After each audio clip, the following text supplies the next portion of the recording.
Hello. Okay, welcome to what's, I guess, become the Sunday morning boot review. Although, as I've said in previous videos, that can't last forever because we're coming out of boot season pretty soon here. And with the warmer temperatures, I won't be able to do the head-to-head kind of follow-ups that I'd like to be able to get to. But another preview here today. I had a coupon for a discount on the Thorogood, well, not specifically the Thorogood boots, but I applied it to the Thorogood boots. Not because I necessarily needed another pair of Thorogood boots at the moment, but because I wanted to satisfy my own curiosity about the fit of the two models. So those of you who will remember, excuse me, in a previous couple videos we've talked about this one, which has kind of the pull-up leather, and this has the mock toe, which you can see this shape of the toe box. And I've discussed about it has a pinch point here, which might, be a little bit of discomfort, but I don't know if you went to a wider one. Usually when they make them wider, they make them longer. So, or if you go up a half size, again, it might be longer and not necessarily much wider. I don't know. You could try them on and see what you get. But of course, the longer you go, the more clown shoe issue you might have. And as you can see, I haven't really had a chance to really wear these because I've been wearing half a dozen other kind of pairs of boots in the meantime. But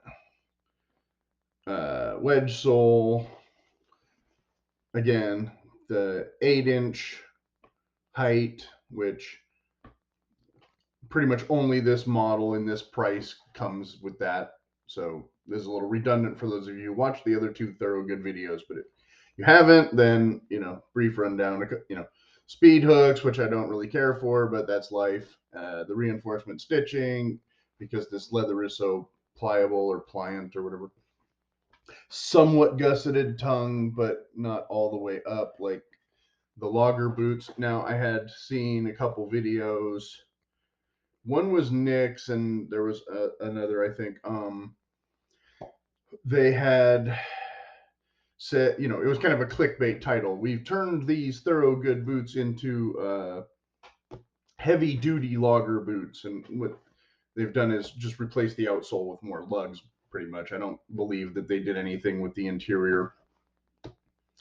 Obviously, that's not true because, again, I would hope you're getting maybe a thicker leather. You're not going to be able to turn an 8-inch shaft into a 10-inch shaft, no matter how much you change the outsole. Some jobs may require a taller boot, but at the time when I first saw the video, I thought, oh, okay, maybe that's something I'll pursue later on when this kind of wears down. And in the meantime, I've turned around and decided, okay, that's probably mostly unnecessary because you can just buy logger boots. And then I found out what a pain in the butt it is to buy logger boots that fit me anyway. And at one point in the video, they had turned the round toe into the mock toe in one of the videos, at least. And one guy got really annoyed because he was the one person out there, I guess, who prefers the round toe look. Most people, I think, would agree that this one has, a nice look to it. But so anyway, when I first, and for those of you who watched the first video, again, sorry for the redundance here. When I had first ordered the boots, I wanted the mock toe because I was going to try and, do the Mocktober thing that is, popular on the other channel. And at the time, that was not available on Amazon, so I'd actually ordered the round toe boot. Then the round toe boot was going to take like a week and a half to get here or something. I thought that was kind of ridiculous because I wanted to, have the boots to be able to show the boots. And in the meantime, the mock toe became available, and I was able to get the different color and the da-da-da. Well, so this month I had a coupon, like I said, so I went ahead and ordered I'm going to get the other one. I went ahead and ordered the round toe boot. And this time, not the same pull-up leather exactly. You can't, the glare from the thing. Maybe if I block the light a little bit. It's not the same exact leather. You can see there's kind of distressed formations or characteristics in the wedge that aren't quite in the, or wedge, sorry, mock, that aren't quite in this one. This one has more of a kind of a plasticky finish to the, kind of a painted leather look to it. I don't know if that's showing up. But so, okay, the first thing I noticed is it is slightly longer and it is tiny bit wider. You can kind of see the white poking out under there. So what we're losing here, we don't lose. So a little bit less pinch on the toes, but still the same exact pinch points here. So how much more comfortable it is, not necessarily negligible, but if you want to be able to wiggle your toes, that's that's what you have. So so otherwise, basically the same boot. Here's your reinforcement stitching. Here's your 3 eyelets. Here's your 8-inch height. Again, no 10-inch height. Here's your pull tab. Here's your wedge sole. Here's your welt, Goodyear 360. Here's your same kind of thin laces that seem adequate, but I don't know how much it costs to do an upgrade. Same kind of rough out interior. I didn't necessarily show very well last time.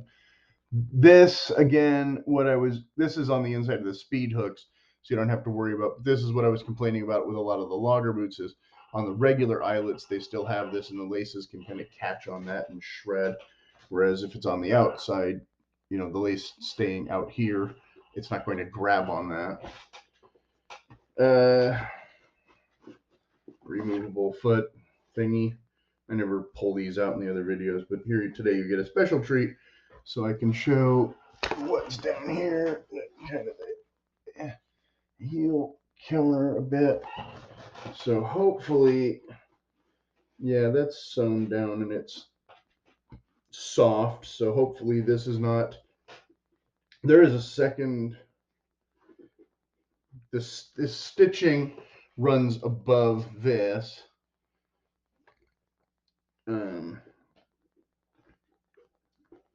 There's a little bit here where it could be poking you, but I'm hoping it's not going to be shredding the inside of my legs like the AdTech boots, whatever the logger boots, that those were for $75. That was an hour and a half of misery.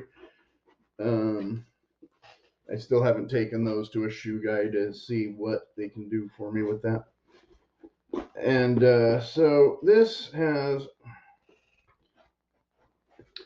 basically the joke here, since there's always a running joke. When I went to re-buy these after I had, canceled these, I was able again to get this nicer leather. And then when I went back to try and get the second pair of mock toes because I wanted to be able to rotate them, I had accidentally bought the steel-toed boots, which had an even prettier kind of brown color leather. This time I was so concerned with not getting steel-toed boots that's how I ended up with this finish that ordinarily I would say, okay, that's kind of an ugly orange pumpkin plastic, coated paint look to it. Again, like I said. And that's okay though now, because now in hindsight or retrospect or however you want to do it, this will give me an idea of how this one wears compared to this one, since I'll be trying to start them off against each other at the same time. Since again, these were the boots I planned to wear before I started buying some of the other boots, just kind of out of, not just for this channel, but out of curiosity about the fit of the different and the quality of the different companies and whatnot. So yeah, I guess check back in a couple months, and we'll try and give a good head-to-head update.